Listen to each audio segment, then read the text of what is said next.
Oke, Bismillahirrahmanirrahim. Assalamualaikum warahmatullahi wabarakatuh.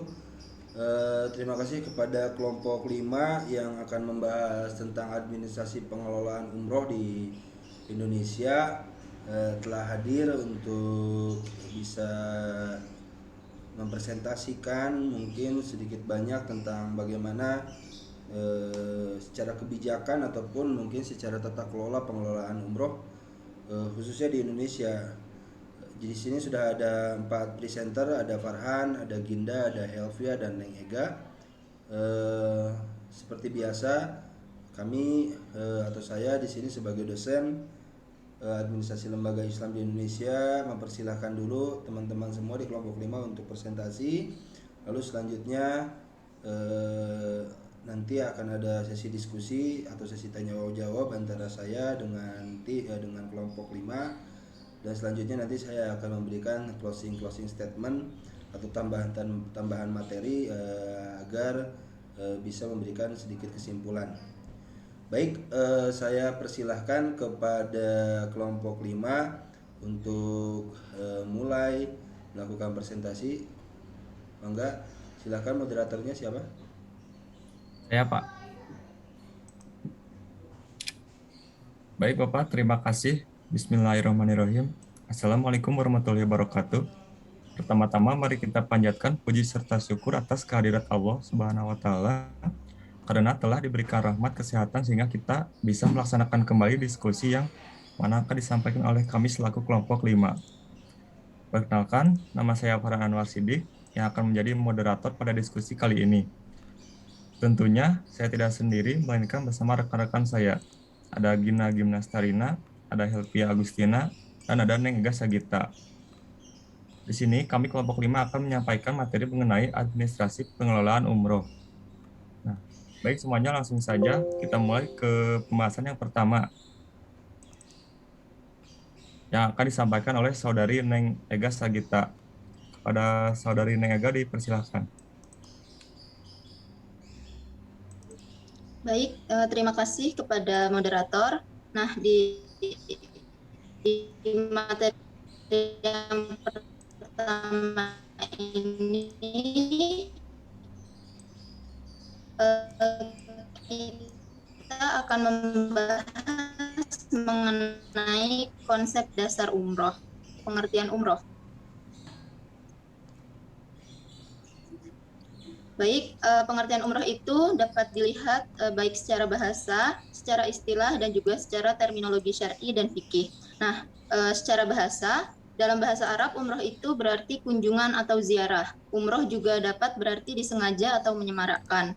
Kemudian, secara istilah, umroh itu adalah segala sengaja mengunjungi Baitullah dengan maksud untuk menjalankan rangkaian ibadah dan dipandang sebagai penghapusan kemiskin. Umroh itu adalah mendatangi kota Mekah dan melakukan ibadah seperti tawaf dan sa'i dengan melaksanakan tata cara tertentu. Jadi dapat saya simpulkan bahwa umroh itu adalah sengaja mengunjungi Mekah atau telah ditentukan. Slide selanjutnya yaitu ada syarat umroh. Apa itu syarat umroh? Syarat umroh itu adalah hal-hal yang wajib dilakukan oleh seseorang ketika hendak menunaikan umroh. Dan syarat umroh itu ada beberapa. Yang ketiga, sehat atau tidak gila, mampu secara materi dan fisik. Slide selanjutnya yaitu ada rukun umroh. Rukun umroh itu adalah segala sesuatu yang dilarang untuk ditinggalkan atau segala sesuatu yang wajib dilaksanakan atau dilakukan oleh seseorang yang melakukan umroh. Karena jika dari salah satu rukun umroh itu tidak dilaksanakan atau dilakukan, maka umrohnya batal. Dan rukun-rukun umroh itu ada 5. Yang pertama ada niat umroh, yang kedua tawaf, yang ketiga sa'i, yang keempat tahallul, dan yang kelima tertib. Nah, untuk lebih jelasnya mengenai 5 rukun umroh yang telah saya sampaikan, akan lebih dijelaskan lagi oleh rekan saya Ginda. Sekian yang dapat saya sampaikan, saya kembalikan ke moderator.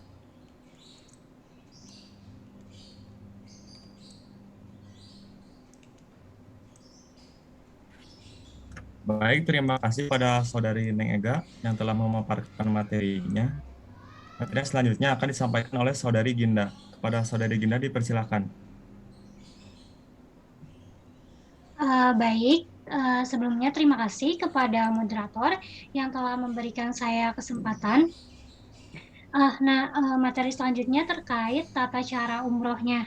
Nah, dalam melaksanakan umroh itu tentunya pasti ada tata cara yang harus dilakukan oleh para jamaah. Yaitu yang pertama ada niat atau ihram. Nah, umroh itu harus dimulai dengan niat atau tujuan untuk melakukan umroh gitu.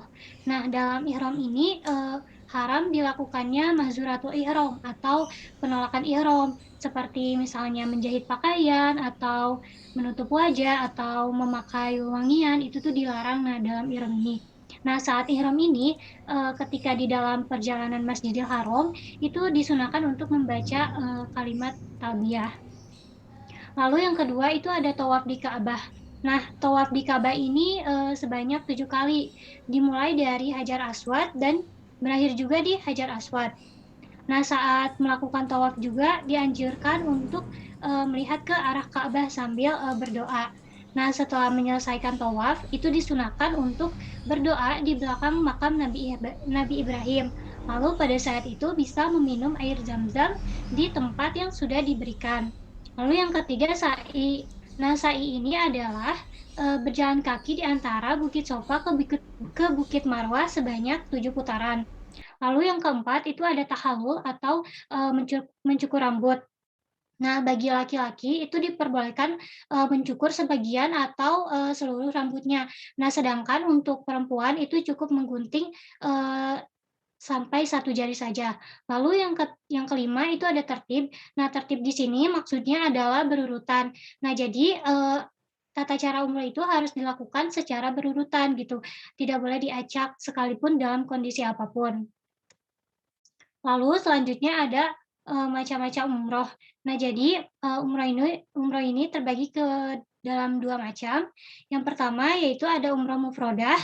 Nah, umroh mufrodah ini adalah umroh yang dilakukan secara terpisah dan tidak ada kaitannya dengan ibadah haji. Nah, waktu pelaksanaan umroh mufrodah juga itu tidak dibatasi gitu. Jadi dapat dikerjakan kapan saja sepanjang tahun dan juga tidak bisa digabungkan dengan haji tamatu. Lalu yang kedua ada umroh tamatu. Nah, umroh tamatu ini adalah umroh yang dikerjakan oleh seseorang yang juga melaksanakan haji tamatu gitu. Jadi waktu pelaksanaan umroh tamatu ini ada pada bulan-bulan haji seperti bulan Syawal atau bulan Zulqa'dah dan juga 10 hari pertama di bulan Zulhijjah. Selanjutnya ada aturan dan juga regulasi mengenai umroh.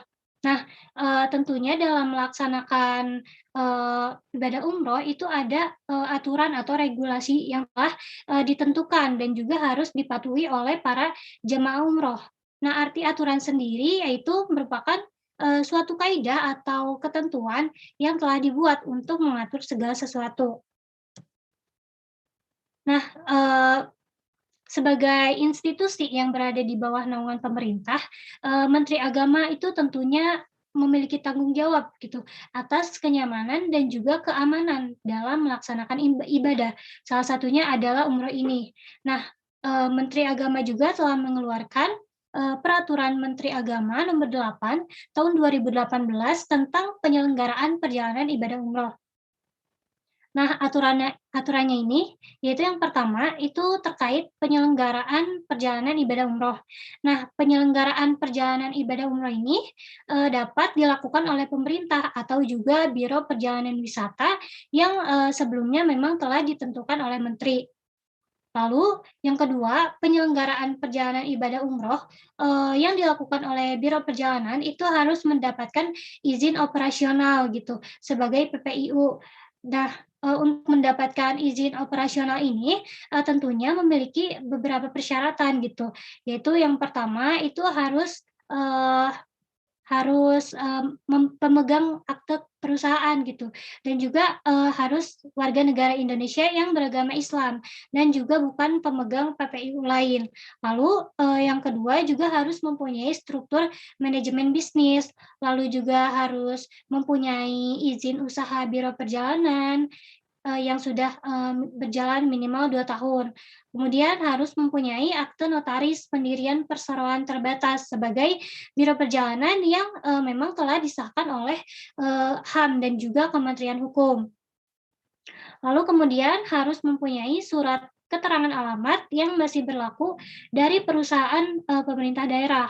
Lalu juga mempunyai surat keterangan yang sudah didaftarkan oleh Direktorat Jenderal Pajak.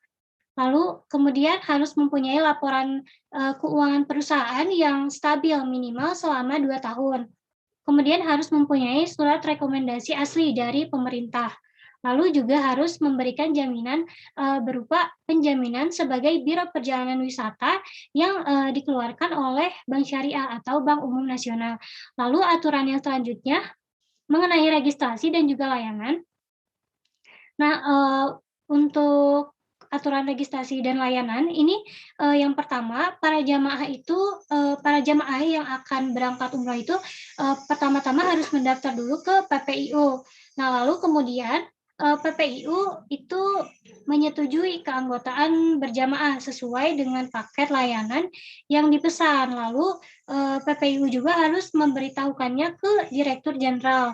Nah, pendaftaran jamaah juga dilakukan dengan berbagai ketentuan, yaitu yang pertama ada para jamaah itu harus mengisi dulu kolom registrasi yang telah ditentukan oleh PPIU. Lalu kemudian jamaah itu harus membayar biaya penyelenggaraan ibadah umroh atau BPIU sesuai paket yang memang sebelumnya telah dipilih oleh jamaah tersebut. Lalu kemudian jamaah dan juga PPIU harus menandatangani kesepakatan yang berisi hak dan juga kewajiban dari masing-masing pihak. Lalu BPIU yang tadi sudah dibayar itu harus harus digunakan untuk menyelenggarakan pelayanan umroh gitu. Nah, setelah melakukan registrasi ini, jamaah umroh itu wajib mendapatkan hasil PPIU yang berupa pelayanan karena kan para jamaah itu sudah membayar gitu. Jadi para jamaah itu wajib mendapatkan hasil PPIU. Mungkin segitu saja yang dapat saya sampaikan. Terima kasih, saya kembalikan kepada moderator. Baik, terima kasih kepada Saudari Ginda atas pemaparan materinya. Materi yang selanjutnya akan disampaikan oleh Saudari Helpia. Kepada Saudari Helpia dipersilahkan. Baik, terima kasih. Untuk selanjutnya, adapun layanan yang diberikan oleh penyelenggara perjalanan ibadah umroh adalah sebagai berikut. Yang pertama, adanya panduan ibadah umroh. Kemudian yang kedua, transportasi jamaah umroh. Yang ketiga, adanya fasilitas dan konsumsi. Dan yang keempat, kesehatan jamaah umroh. Kelima, perlindungan jamaah umroh dan pengurus jamaah umroh. Dan yang keenam, ada administrasi dan dokumentasi jamaah umroh. Kemudian yang ketiga ada istilah dalam pengelolaan umroh. Berdasarkan keputusan Direktur Jenderal Penyelenggaraan Umroh nomor 323 tahun 2019 yang membahas cara pendaftaran jamaah umroh, terdapat beberapa istilah. Di antaranya yang pertama, adanya penyelenggara perjalanan ibadah umroh atau serangkaian kegiatan perjalanan ibadah umroh di luar musim haji. Kemudian yang kedua, PPIU atau penyelenggara perjalanan ibadah umroh. Dan yang ketiga, jemaah. Jemaah adalah semua orang yang beragama Islam dan sudah mendaftarkan diri untuk menunaikan umroh sesuai dengan persyaratan yang sudah ditetapkan. Dan keempat, adanya pendaftaran umroh. Rangkaian kegiatan dengan tujuan mendaftarkan diri untuk menunaikan ibadah umroh mulai dari pemilihan PPIU sampai dengan mendaftarkan nomor porsi umroh. Dan yang kelima ada BPIU atau biaya penyelenggaraan umroh. Dan keenam ada Siskopatuh atau sistem komputerisasi pengelolaan terpadu umroh dan haji terkhusus. Dan yang ketujuh ada nomor registrasi atau nomor kode lokasi yang diterbitkan oleh Kementerian Agama bagi jamaah yang telah memilih dan mendaftarkan pada PPIU. Dan yang ke-8 ada NPU atau nomor porsi umroh. Dan yang ke-9 ada SPPU atau surat pendaftaran pergi umroh. Kemudian yang ke-10 ada BPS, bank penerima setoran. Dan yang ke-11 ada perusahaan asuransi umroh. Perusahaan asuransi yang berbasis syariah yang memiliki kerjasama dengan PPIU. Kemudian ada jangka waktu keberangkatan, periode masa jamaah saat mulai pendaftaran hingga keberangkatan, dan selanjutnya ada pembayaran awal BPIU. Sejumlah dana yang disetorkan oleh jamaah kepada PPIU melalui sistem switching pada BPS BPIU sebagai persyaratan pendaftaran jamaah. Kemudian selanjutnya ada setoran lunas BPIU. Sejumlah dana yang disetorkan oleh jamaah kepada PPIU melalui sistem switching pada BPS BPIU sebagai persyaratan pelunasan pendaftaran jemaah. Kemudian selanjutnya ada provider visa. PPIU yang sudah mendapatkan izin untuk melayani pengurusan dokumen perjalanan jemaah berupa visa umroh. Yang ke-16 ada Direktur Jenderal. Direktur Jenderal Penyelenggara Haji dan Umroh. Kemudian yang 17 ada Direktur. Direktur itu Bina Umroh dan Haji Khusus.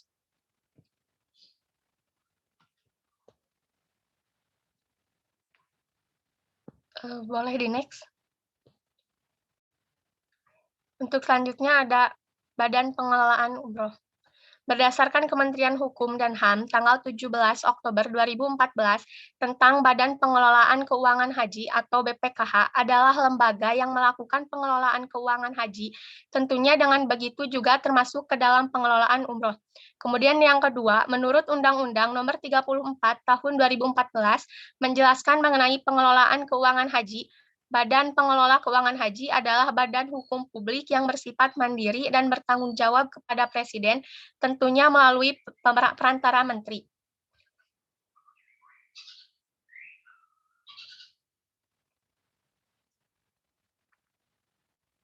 Boleh di next.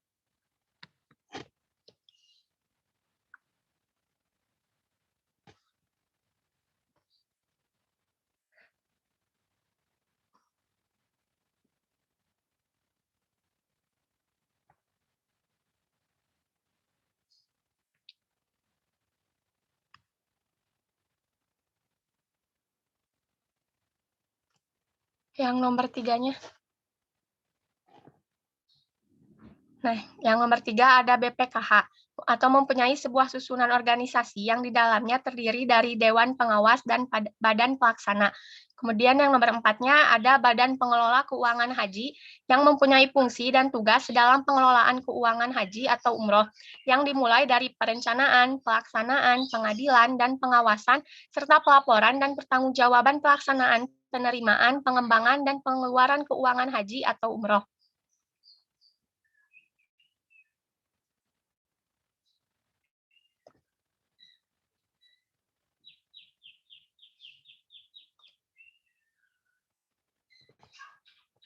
Mungkin cukup sekian pemaparan dari kelompok kami. Selanjutnya saya kembalikan kepada Bapak Umam. Kepada Pak Umam dipersilahkan.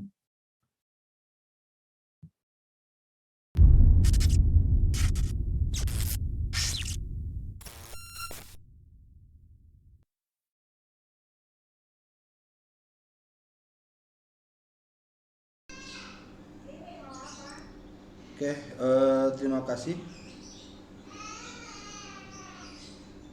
kepada mahasiswa yang sudah memberikan presentasi. Ya, terima kasih kepada mahasiswa yang sudah memberikan presentasi. Ada beberapa yang ingin saya tanyakan. Yang pertama yang saya ingin tanyakan, bagaimana pendapat kalian tentang kasus-kasus tentang umroh yang yang jadi tidak berangkat gitu pada saat, meskipun itu sebelum pandemi ya, silahkan kalian memberikan pandangannya, dan kira-kira mengapa orang bisa tertipu oleh Biro Perjalanan Umroh ya. Boleh silahkan dicoba diberikan tanggapannya.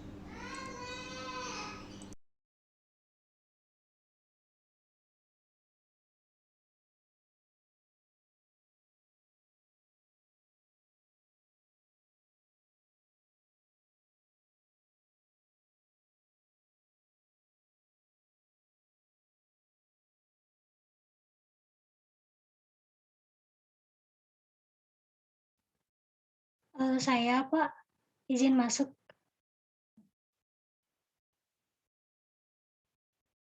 Boleh, silakan, boleh, silakan.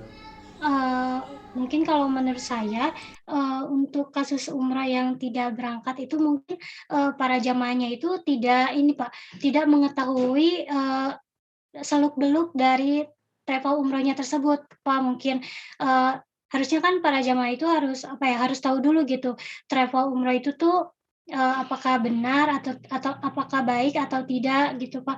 Mungkin kalau dari saya itu harusnya para jamaah umroh itu harus mengecek dulu, Pak, apakah, travel umroh tersebut itu, eee, apa ya, benar-benar memberangkatkan para jamaah atau tidak gitu, atau cuman hanya, eee, apa ya, menipu gitu. Mungkin itu, Pak, dari saya. Mungkin dari teman-teman lain ada yang mau ditambahkan?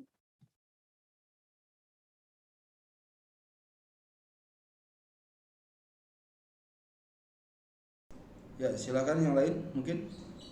Mungkin saya Pak, Ya. kalau menurut saya mungkin masyarakat itu tertipu akan iming-imingnya suatu biaya ataupun itu perjanjian dari travel tersebut.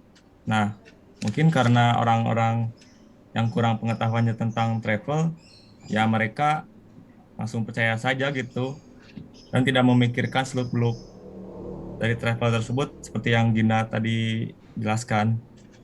Mungkin karena emang kurangnya pengetahuan, makanya masyarakat pun langsung mudah dengan tergiur gitu, Pak. Ya. Eh, silakan ada yang lainnya juga mungkin.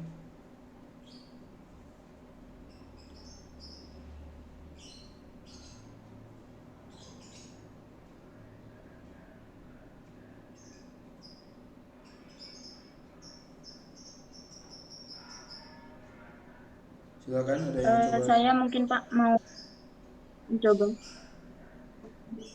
Benar kata yang Farhan katakan tadi bahwa masyarakat itu kurang mencari informasi mengenai travel umrohnya, makanya mereka itu dapat tertipu gitu Pak.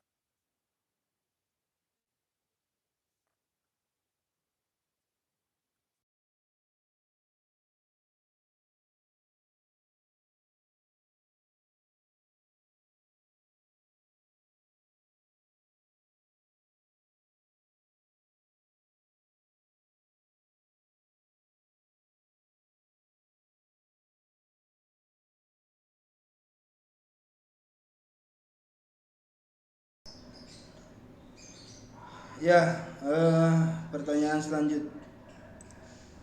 selanjutnya, saya tanyakan tentang bagaimana proses untuk kita misalnya sebagai warga negara ingin membuat satu travel umroh ya, atau tempat travel umroh.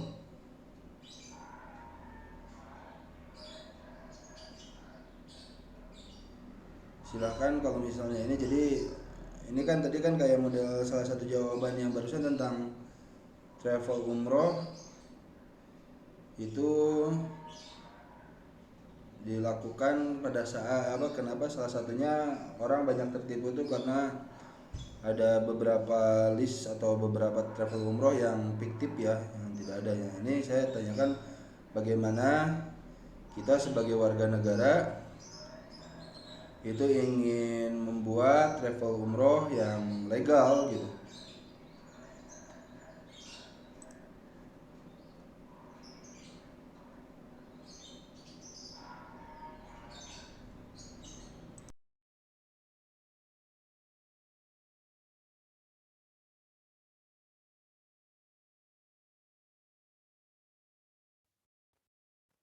Mungkin saya, Pak, izin masuk. Nah, untuk membuat, travel umrah itu, eee, tentunya ada syarat-syarat yang harus dilakukan gitu. Nah, yang pertama itu, kita tuh harus mengurus SIUP dulu gitu, atau surat izin usaha perdagangan. Nah, lalu Setelah itu kita juga harus memiliki NPWP dulu gitu, atau nomor pokok wajib pajak. Kemudian kita juga harus mengurus tanda daftar perusahaan. Kemudian harus melakukan pengurusan atas izin Biro Perjalanan Wisata yang memang sudah diterbitkan oleh Kementerian Kebudayaan dan juga Pariwisata. Lalu kita juga harus menjadi anggota dari ASITA atau Association the Indonesia Tour and Travel Agency. Lalu juga kita harus menjadi anggota IATA atau International Air Transportation Association. Lalu juga kita jangan lupa untuk mengurus izin Biro Perjalanan Haji dan Umroh dari Kementerian Agama Republik Indonesia. Nah, untuk perizinan bisnis travel umroh ini, seseorang itu harus menyetorkan deposit dulu gitu, misalnya sebesar 100 juta. Nah, lalu juga kita harus memastikan bahwa kita harus mengurus surat izin pendirian travel umroh itu gitu. Mungkin dari saya segitu Pak, kurang lebihnya. Mungkin dari teman-teman ada yang mau menambahkan? Silakan kalau ada yang mau menambahkan. Izin menambahkan, Pak. Setelah memenuhi persyaratan yang tadi, kemudian nantinya kan bisnis travel itu harus bisa berkembang dengan sangat cepat. Namun tentu selama harus bisa menerapkan strategi pemasaran yang jitu demi bisa menarik perhatian umat Muslim untuk memanfaatkan layanan jasa perjalanan haji dan umroh itu, Pak.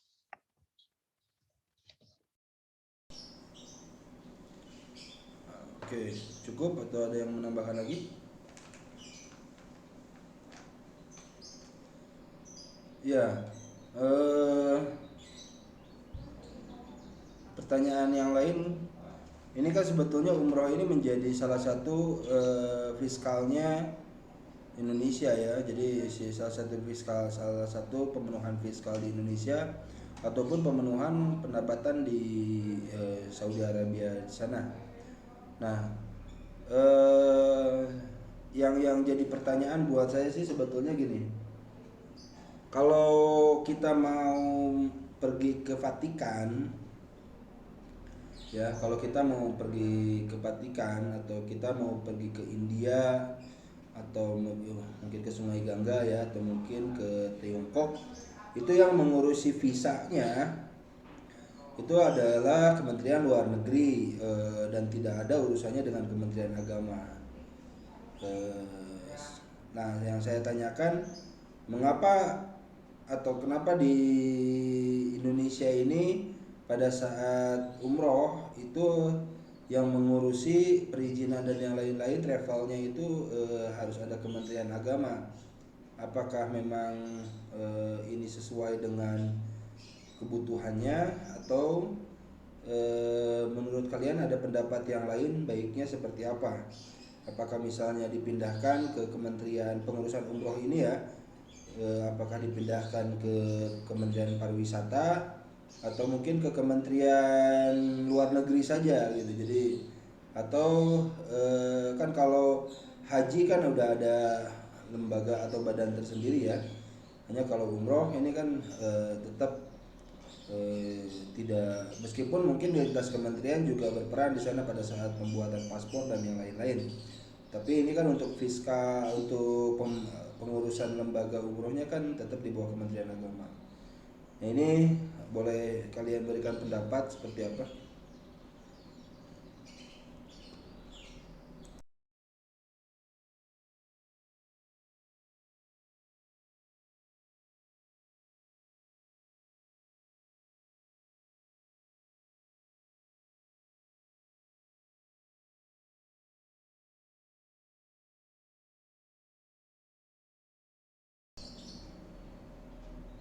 Silakan. Ada yang mencoba memberikan pendapat?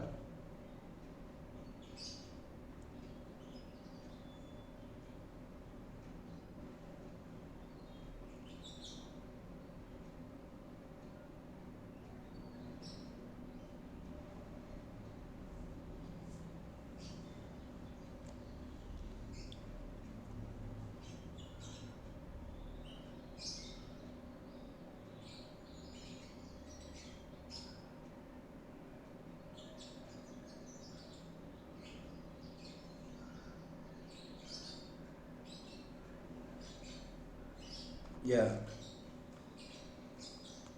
eh, saya lanjut ya ke pertanyaan yang lainnya. Nanti untuk hal itu silahkan kalian jawab di kolom YouTube atau mungkin teman-teman yang lain di kelas di kolom YouTube ya.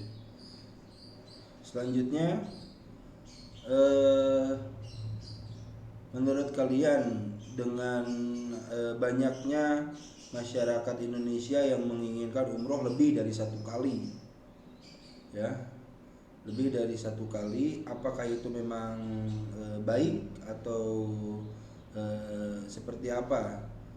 Karena kan ini urusannya memang dengan urusan agama, karena yang namanya umroh itu kan sebetulnya sunnahnya satu kali ya, atau mungkin ada pandangan yang lain, dan secara kebijakan pemerintah apakah perlu membatasi atau mungkin tidak perlu membatasi tentang jumlah yang berangkat umroh itu ya. Karena kan misalnya saya itu udah umroh misalnya satu kali, atau misalnya sudah haji satu kali. Nah ini kan kadang-kadang kan ada yang 2 kali, ada yang 5 kali, ada yang 10 kali kan kayak gitu. Nah, apakah pemerintah perlu mengatur itu atau tidak, atau memang itu sudah menjadi hak warga negara ya? Silakan.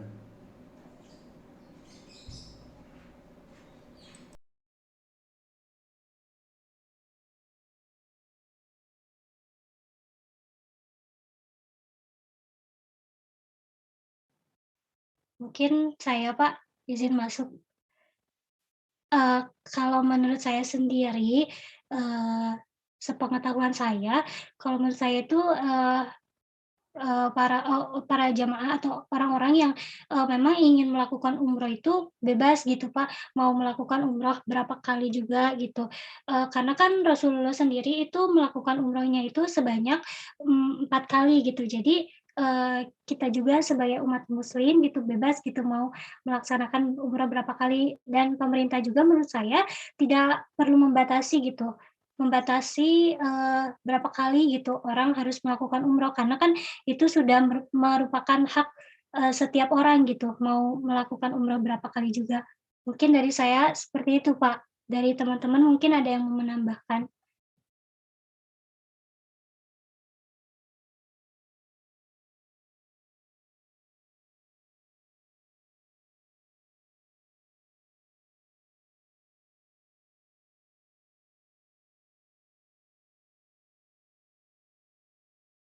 Silakan, mungkin ada yang bisa menambahkan. Saya Pak ada sedikit pendapat.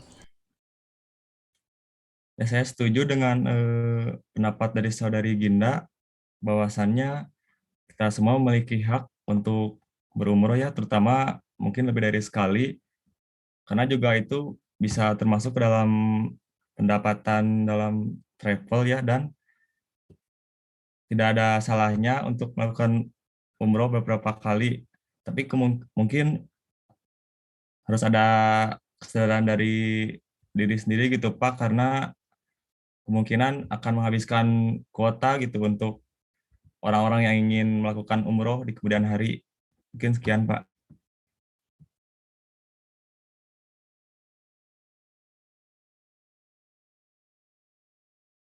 Ya, yang lain mungkin dari siapa? Neng Ega atau Help ya, bisa berpendapat juga. Pak, kalau menurut saya harus dibatasi, Pak, karena bertujuan agar meringankan antrian keberangkatan haji ini, agar orang yang belum berangkat bisa segera berangkat gitu, Pak. Jadi memberikan kesempatan yang kepada yang belum pernah gitu.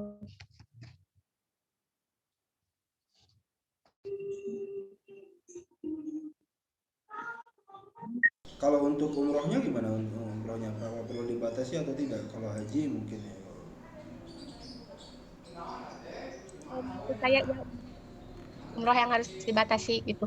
Soalnya kan antriannya panjang ya, jadi lebih baik yang belum pernah dulu gitu, biar semuanya bisa berangkat gitu.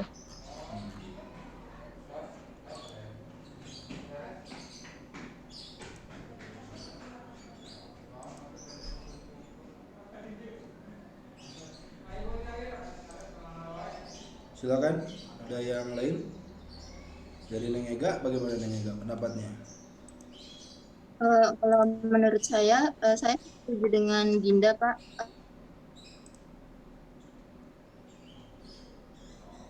Eh, Pemerintah tidak harus membatasi, tetapi memang harus ada.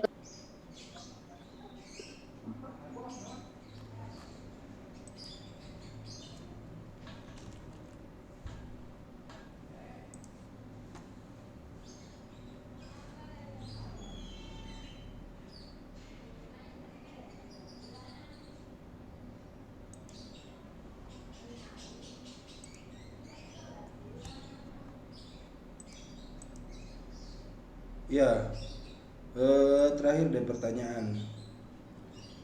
Menurut kalian pengelolaan umroh di Indonesia ini apakah sudah baik atau masih perlu banyak hal yang diperbaiki? Dan boleh kalian bandingkan dengan pengelolaan umroh di negara yang lain ya. Silakan.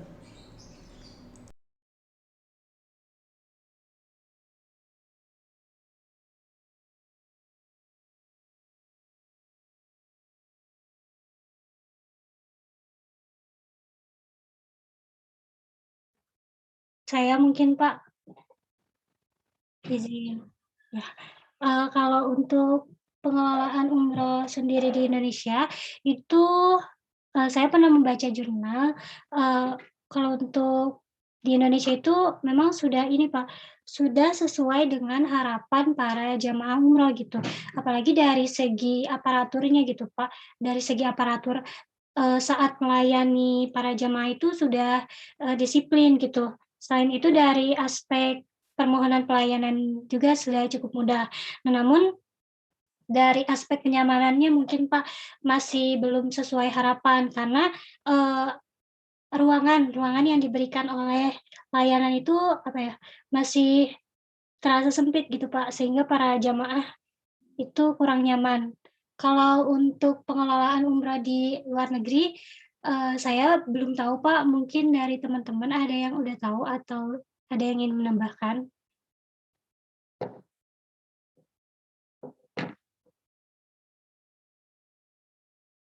Ya silakan dari yang lainnya. Ini semuanya saya minta pendapat ya. Dari semuanya silakan.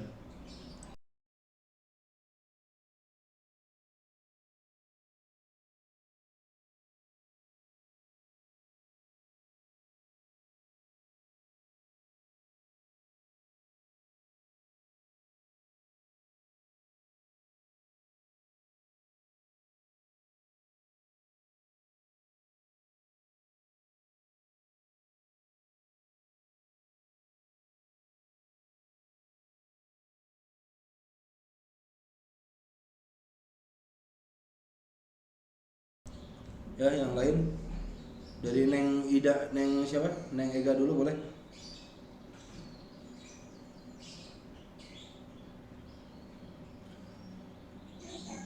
Kalau menurut saya pengelolaan umrohnya di Indonesia sudah baik Pak, karena juga sudah ada eh, di undang-undangnya tentang tentang penyelenggaraan ibadah haji, tentang penyelenggaraan haji dan umroh.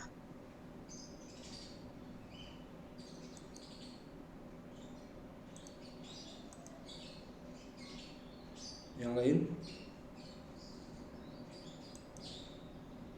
Dan saya ingin sedikit berpendapat, Pak. Ya, pengelolaan umroh di Indonesia mungkin sudah jitu ya, Pak. Udah bagus dalam segala aspek, dalam segala hal-hal tertentu. Dan menurut saya itu perlu diperkembangkan lagi dan dipertahankan gitu, Pak, mengenai itu. Lalu untuk pengelolaan umroh di luar negeri, khususnya di negara tetangga, saya kurang paham, Pak. Mungkin sekian.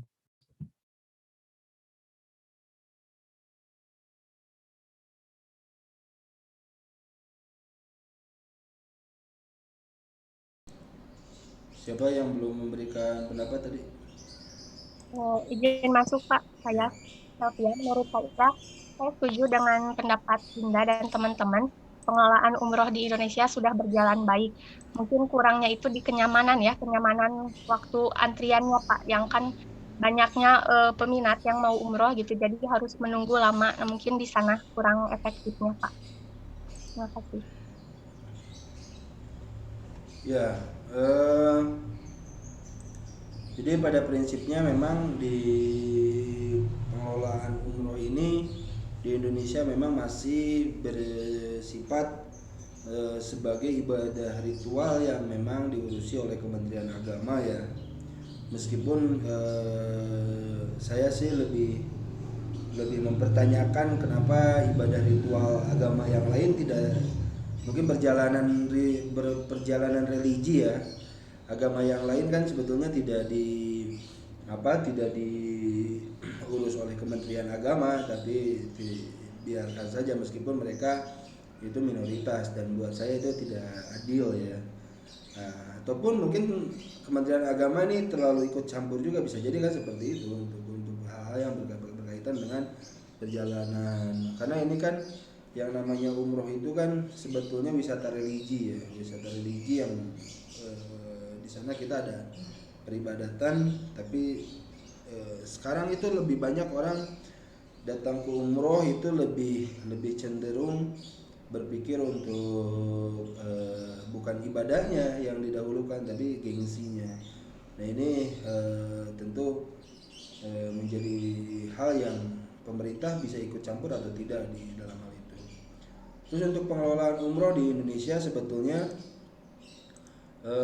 di kita itu sudah banyak sekali regulasi tentang bagaimana mengatur lembaga travel ya, atau lembaga biro perjalanan umroh ya, termasuk mungkin ada keputusan Menteri nomor 539 tahun 2021 ya tentang bank garansinya, lalu ada nomor 167 tahun 2021 tentang bagaimana pedoman pemberian izin operasional penyelenggaraan perjalanan ibadah umroh. Ini setidaknya ada 13 dokumen yang perlu diverifikasi ya.